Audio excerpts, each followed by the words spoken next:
חפרפרת מנסה להיכנס לאדמה.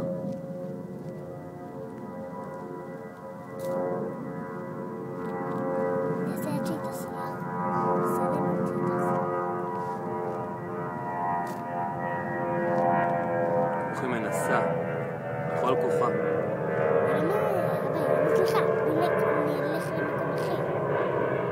איפה שאמרתי לך? רגע, היא חופרת, את לראות?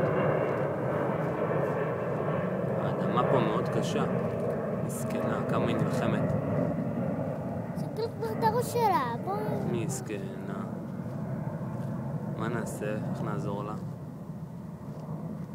הנה, סליחה.